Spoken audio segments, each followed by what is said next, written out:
El artículo que nos tocó analizar es sobre un estudio de el compromiso neurológico grave por déficit de vitamina B12 en lactantes hijos de madres veganas y vegetarianas. Como objetivos generales de este estudio, al ser el déficit de vitamina B12 una de las principales complicaciones del vegetarianismo, se ha decidido analizar a un grupo de lactantes hijos de madres veganas para comprobar si estos verdaderamente son más propensos a tener un déficit de vitamina B12 y un compromiso neurológico grave, entre otras patologías. Como breve introducción teórica, debemos saber que la vitamina B12 es una vitamina que el cuerpo humano no la puede producir. Es una vitamina hidrosoluble que depende exclusivamente de nuestra dieta. Hay estudios que revelan que las bacterias de la microbiota intestinal pueden producir vitamina B12, pero además de ser insuficiente, en su mayor parte se pierden en las heces. El hígado es en los adultos el mayor reservorio de vitamina B12, entre 2 a 5 miligramos. Al ser tan abundante este reservorio, se demorarían años en manifestarse un déficit de esta vitamina. ¿Qué es lo que pasa con las personas adultas que empiezan a tener una dieta vegetariana estricta? Que el déficit de la vitamina B12 y sus patologías demoran años en manifestarse. La vitamina B12 también se llama cobalamina, que representa en realidad un grupo muy grande de moléculas que poseen cobalto unido a anillos de corrina, que es una molécula heterocíclica de 19 carbonos, que al igual que los ácidos biliares, estas moléculas son absorbidas en el ilion distal. La vitamina B12 se absorbe en el ilion distal por endocitosis y depende exclusivamente de una glucoproteína que es producida solo en el estómago, que es el factor intrínseco. La vitamina B12 llega a nuestro organismo asociada a proteínas que vienen en los alimentos. Al llegar al estómago, el ácido y la pepsina separan a la vitamina B12 de las proteínas de los alimentos y se une a proteínas vinculantes denominadas proteínas R, que son proteínas salivales, que vienen de la saliva. Luego, en el duodeno, proteinasas pancreáticas degradan a la proteína vinculante R y permiten que la vitamina B12 se una al factor intrínseco para poder ser absorbida más adelante en el ilion distal.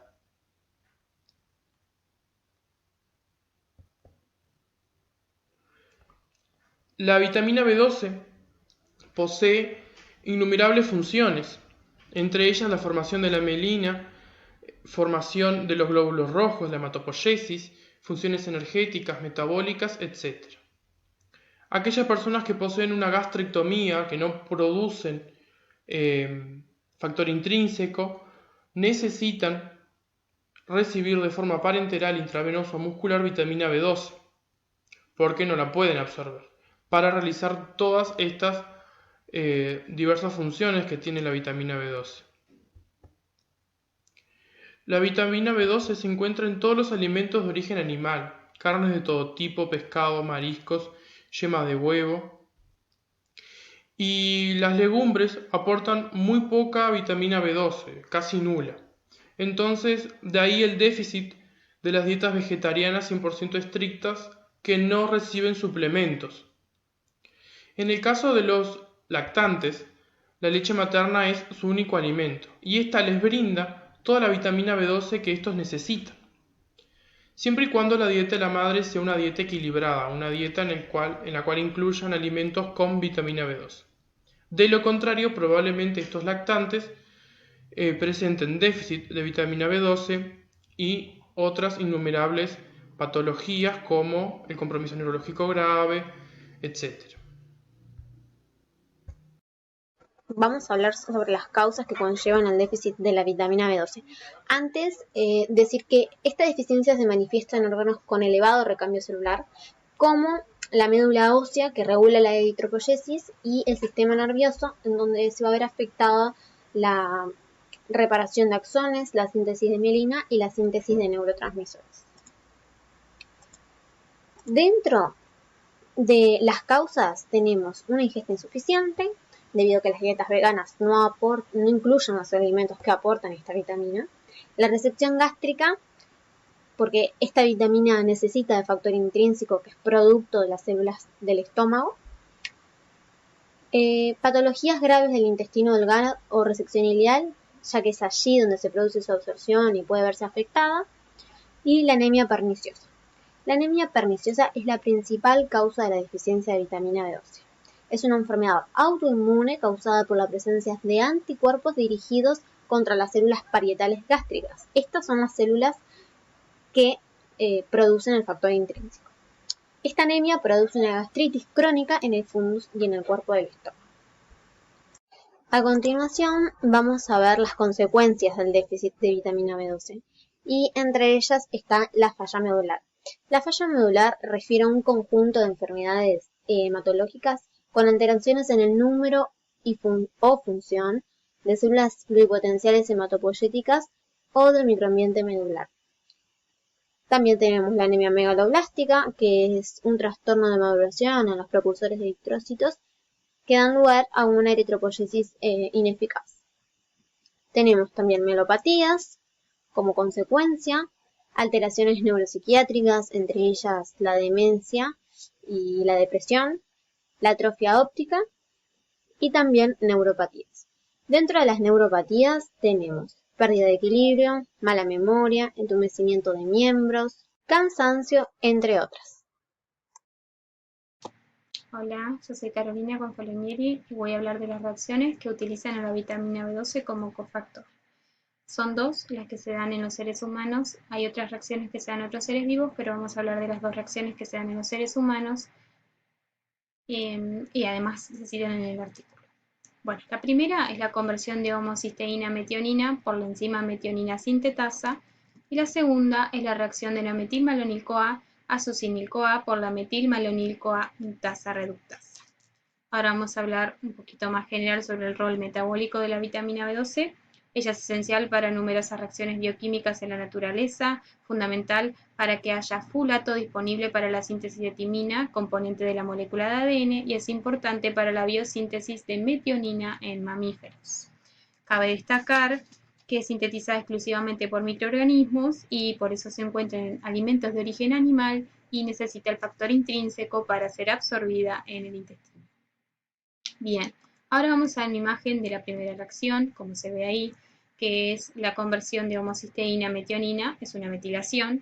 Esta reacción necesita de metilcobalamina y fosfatos como el metiltetrahidrofosfato. La forma activa de la B12 en esta reacción es la metilcobalamina y su déficit genera una disminución del tetrahidrofosfato y de cualquiera de sus formas activas intracelulares, pero en especial de metil-ente-tetrahidrofolato, que es el cofactor fundamental en la síntesis del ADN.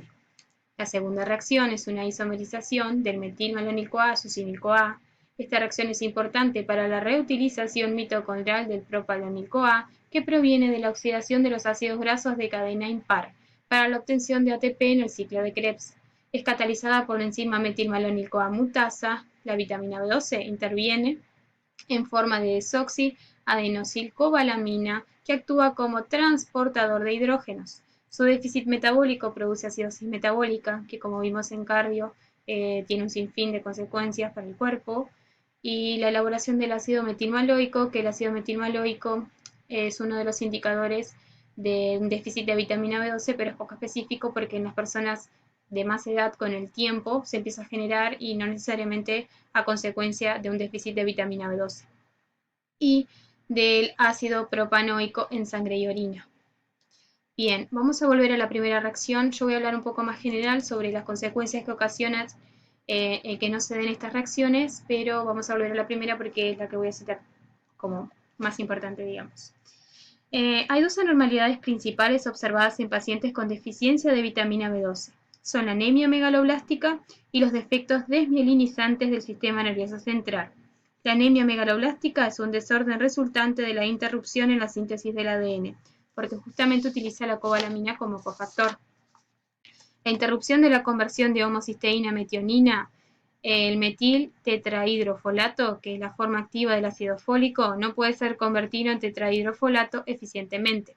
y el folato comienza a ser atrapado en forma de metiltetrahidrofolato y se desarrolla una deficiencia de metil ente-tetrahidrofolato, que es la enzima de tetrahidrofolato requerida para la síntesis del ácido timínico. Justamente aquí tenemos una de las causas por las cuales no se produce una síntesis correcta y eficiente del ADN. Ahora vamos un poco a lo que es el suministro dietético. Mientras el suministro dietético sea adecuado, la necesidad de síntesis endógena de metionina es mínima y poco metil ente-tetrahidrofolato es formado. Si ocurre una deficiencia dietética de metionina, la conversión de metil ente-tetrahidrofolato a metiltetrahidrofolato se acelera. Y como se acelera, digamos que acentúa aún más ese déficit y esa mala formación del ADN.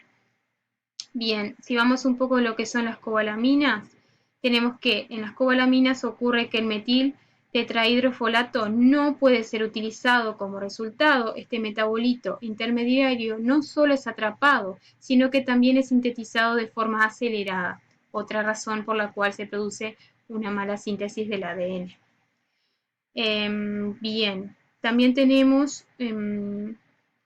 vamos a hablar un poco también de la biosíntesis de las purinas. La biosíntesis de las purinas está disminuida en la deficiencia de cobalaminas y esta anormalidad puede también contribuir a una síntesis defectuosa del ADN. Otra razón. Todo esto que hablamos de una mala síntesis del ADN es todo, las causas por las cuales se produce una anemia megaloblástica. Ahora vamos a la mielina. Como vimos en CBCC2 hay dos sitios donde se produce división de neuronas, pero las neuronas por lo general no se dividen.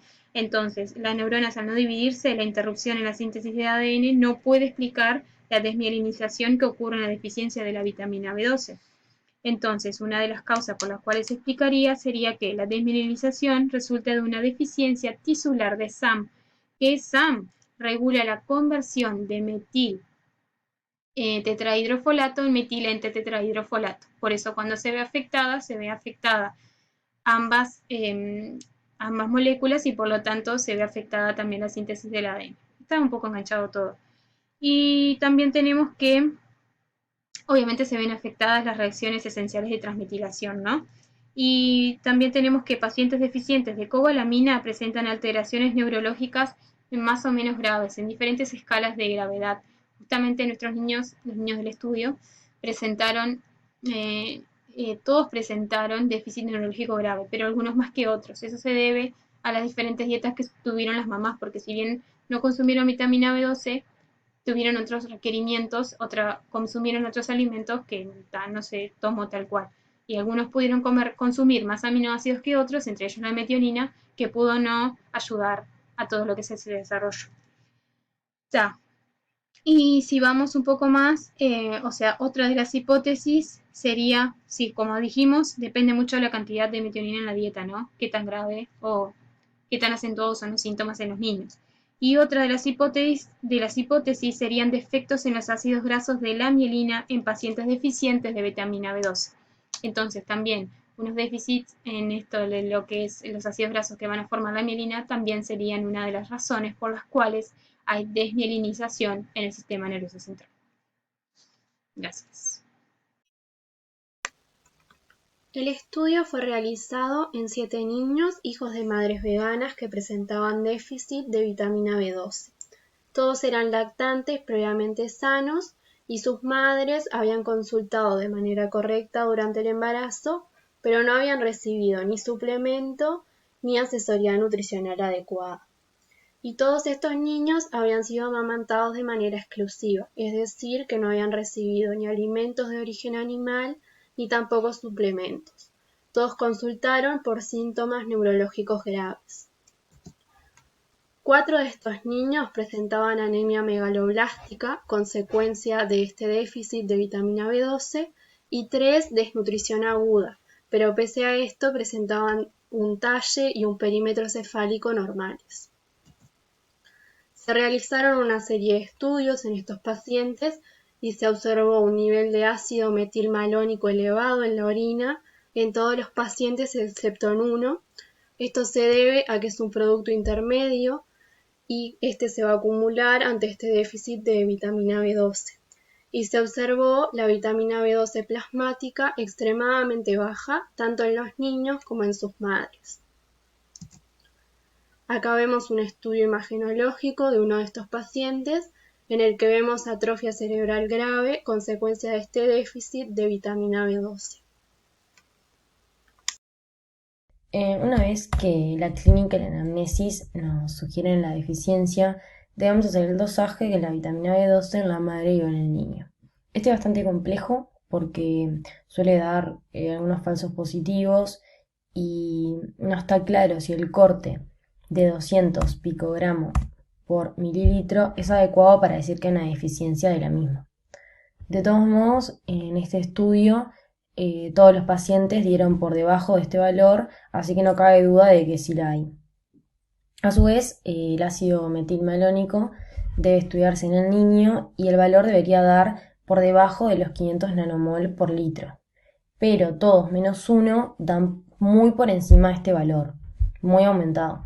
Bueno, una vez que tenemos estos valores, debemos comenzar con el tratamiento, que este va a consistir en la administración del complejo B, que es el conjunto de vitaminas B, donde incluye la vitamina B12, que se da intramuscular diariamente por las primeras semanas, y una vez que vemos una mejoría se comienza a dar semanalmente, luego mensualmente y finalmente por vía oral.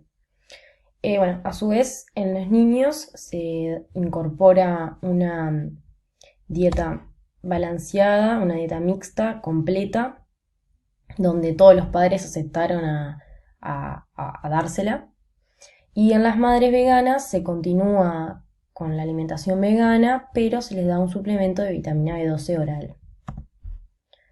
En lo que es la evolución, se ve una rápida mejoría a medida que comenzamos con el tratamiento, y durante los primeros días vemos una reversibilidad de la apatía, la hipotonía, la anorexia y los movimientos involuntarios, que son bastante evidentes. Los niveles de B12, a medida que van pasando los meses, se van normalizando en el plasma y va disminuyendo los niveles de ácido metilmalónico y homocisteína en la orina. Una vez que seguimos con este tratamiento, a medida que va pasando el tiempo, vemos la desaparición de las convulsiones, las apneas y una recuperación parcial de las pautas madurativas. Cuando volvemos a hacer los estudios, vemos que hay una normalización del hemograma y electrocefalograma. A su vez, la atrofia cerebral y desmielización también suelen revertirse a medida que van pasando los meses, pero puede haber un retardo, desarrollo cognitivo y psicomotor a largo plazo. A su vez, creo que cabe destacar que es muy importante el enfoque multidisciplinario que se le da a estos pacientes, con neurólogos, hematólogos, nutricionistas, psicólogos y hasta un trabajador social, para ir en todo este proceso de evolución de la enfermedad y los pacientes.